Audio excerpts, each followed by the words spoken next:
नमस्कार, आप देख रहे हैं बिहार न्यूज और मैं हूं आपके साथ दिव्या सिंह। बढ़ते हैं खबरों की ओर। बिहार के नवादा जिला में चर्चित नेता मसीहुद्दीन और उनके गुर्गों के द्वारा मारपीट के मामले में आईसीयू से निकलने के बाद डॉक्टर सैयद वासिफ हसन ने एक वीडियो जारी किया जिसमें कई मामलों का उजागर किया गया है। मामला 9 सितंबर का है, जहां एक जमीन के टुकड़े के लिए चर्चित नेता और उनके गुर्गों के द्वारा बेरहमी से सैयद वासिफ हसन और उनकी पत्नी के साथ मारपीट की गई थी। मेरे पुश्तैनी घर जो मेरे नाना ने मेरी माँ को दिया था, उसके पश्चिम दिशा में मसीहुद्दीन और मौलाना ऐनुद्दीन ने एक ज़मीन को घेर लिया। सरकार के द्वारा 44 से 188 भी लगा, परंतु घेराबंदी होती रही, जिसको प्रशासन देख भी सकता है। तब मसीहुद्दीन के द्वारा अपनी पत्नी के साथ मिलकर चुन्नू आलम के घर से सीढ़ी लाकर मेरे पश्चिम दिशा के घर का 2 सीसीटीवी कैमरा चुरा लिया गया, जिसकी एफआईआर भी नरहट थाना में दर्ज है। चहारदीवारी जो मेरे घर के पश्चिम तरफ हो रही थी, उस पर 44 और 188 के बावजूद इन्होंने पूरी चहारदीवारी कंप्लीट करके बड़ा सा गेट भी लगाया। मेरे घर पे कोई जाके देख सकता है कि पश्चिम दिशा में जो मेरा कच्चा मकान है, अब उस पर एक फ्रिज और एक सोफ़ा ले जाने की भी जगह नहीं बची है। इस आलोक में मेरे बड़े भैया ने जब मौलाना साहब से अपना प्रॉब्लम रखा, तो उन्होंने 2 टूक लहजे में कहा कि तुम्हारे घर के पूरब दिशा की भी ज़मीन मेरे पिता के नाम है और मैं उसे घेर लूँगा। अंततोगत्वा इन्होंने पॉलिसी के तहत उसमें एक रोड बनवा डाली थी, फिर उसमें बड़ा सा नाला निकाल रहे थे, जिससे मेरी क्लिनिक भी डिस्टर्ब होने वाली थी। ये लोग लगातार मुखिया फंड से, मनरेगा फंड से गबन आदि करते रहते हैं। बेगूसराय में ट्रक, पिकअप और बाइक की जबरदस्त टक्कर हो गई। हादसे में बाइक सवार पिता की मौत हो गई, वहीं बेटा गंभीर रूप से घायल बताया जा रहा है। घटना तेगड़ा थाना क्षेत्र के गौरा गांव के पास NH 28 की बताई जा रही है। वहीं घायल को एक निजी अस्पताल में भर्ती कराया गया। घटना की सूचना पर तेगड़ा थाना पुलिस मौके पर पहुंची और शव को कब्जे में लेकर पोस्टमार्टम के लिए भेज दिया। जो हुआ है वो हमारे ग्रामीण अर्जुन सिंह, ये अपने इलाज कराने के लिए मुजफ्फरपुर गए थे बाइक से। उधर से लौटने के क्रम में तेगड़ा पंप के आसपास, गौरा पेट्रोल पंप के सामने में 2 गाड़ी लड़ गया, एक पिकअप था और एक ट्रक था। सुपौल जिला मुख्यालय के सदर अस्पताल में उप विकास आयुक्त, civil surgeon, CMO doctor Mihir Verma और जिला प्रोग्राम पदाधिकारी ने संयुक्त रूप से पोषण परामर्श केंद्र का उद्घाटन किया। इस दौरान पोषण के बारे में लोगों को विस्तार से जानकारी दी गई। दिनांक 23/9/2021 को सुपौल जिले में पोषण माह अंतर्गत पोषण परामर्श केंद्र की स्थापना सदर अस्पताल सुपौल के कैंपस के अंदर की गई है। इसमें सभी यहाँ के जो जितने भी लाभार्थी लोग हैं या जितने भी पब्लिक हैं वो आते हैं, इसको देखते हैं। इसका प्रचार प्रसार यहाँ अच्छे तरीके से, क्योंकि कैंपस के अंदर है, यहाँ लोगों का आना जाना ज़्यादा है। वहीं रोहतास में 2 प्रखंड संचौली और दावत में पंचायत चुनाव के पहले चरण का मतदान शुरू हो चुका है। इन दोनों प्रखंडों के कुल 216 मतदान केंद्रों पर सुबह से मतदान की प्रक्रिया शुरू है। इसके लिए संचौली में 84 और दावत में 132 मतदान केंद्र बनाए गए हैं। मल्टी लेयर की सुरक्षा तैनात की गई है। मतदाताओं को कहीं से कोई परेशानी नहीं हो, इसका पूरा ख्याल रखा गया है।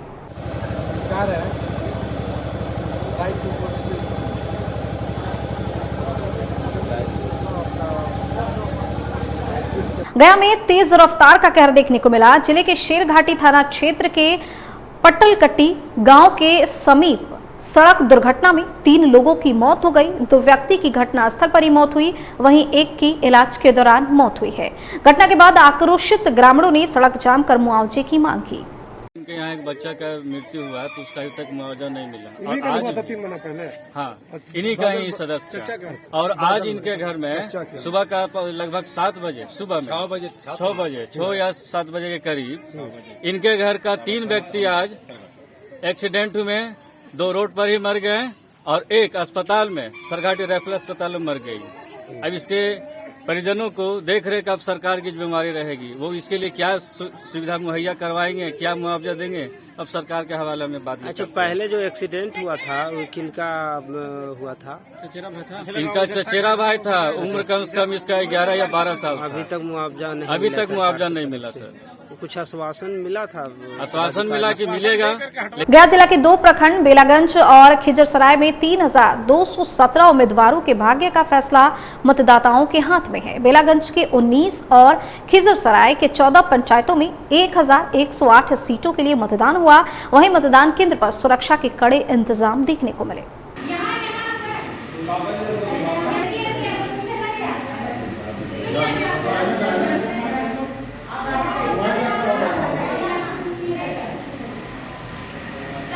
सरसा में राजेंद्र मिश्र महाविद्यालय में 2 दिवसीय राष्ट्रीय संगोष्ठी कार्यशाला सेमिनार का आयोजन किया गया, जिसका उद्घाटन कला संस्कृति एवं युवा विभाग मंत्री डॉक्टर आलोक रंजन और कुलपति सहित शिक्षा जगत के कई गणमान्य अतिथियों ने दीप प्रज्वलित कर किया। वहीं कार्यक्रम में शिरकत करने आए अतिथियों का कॉलेज के छात्राओं ने स्वागत गान गाकर स्वागत किया। राजेंद्र मिश्र महाविद्यालय द्वारा यह 2 दिवसीय संगोष्ठी का कार्यक्रम एक मील का पत्थर साबित होगा। खास करके क्षेत्रीय विषय और इतना ही माकूल विषय है लक्ष्मीनाथ गोसाई पर, जिसे लोग प्रेम से बाबा जी की संज्ञा देते हैं। इनके ऊपर कार्यशाला का आयोजित किया गया है जो काफ़ी सराहनीय है।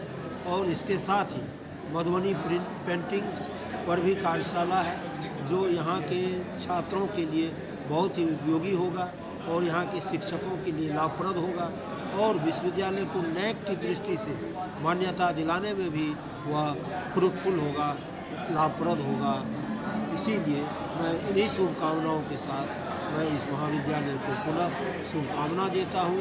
इस तरह के कार्यक्रम करके वह कम से कम स्थानीय स्तर पर अपने जो महानुभाव हैं, अपने जो महापुरुष हैं, अपने जो पूर्वज हैं, उनके विचारों को अक्षुण्ण रखें और साथ ही साथ महाविद्यालय की प्रगति में कदम से कदम मिलाकर चलें।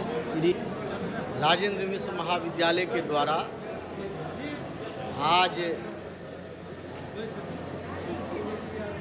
यह परमहंस लक्ष्मीनाथ गोसाई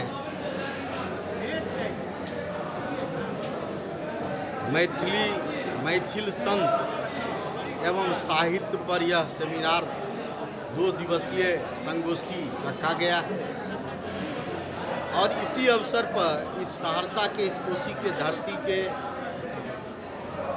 जिनका इस कोसी के विकास में बहुत महत्वपूर्ण भूमिका रहा है, खास करके शिक्षा और शैक्षणिक कार्य में, ऐसे हमारे पंडित अमरेंद्र मिश्र जी के प्रतिमा का भी अनावरण हुआ है। लगातार 2 दिन तक यह कार्यशाला चलेगा। इसमें इस मिथिला के भूमि, इस मिथिला के संत, इस मिथिला के अक्षर, मिथिलाक्षर। बुलेटिन में फिलहाल इतना ही। बने रहिए बिहार न्यूज़ के साथ। नमस्कार।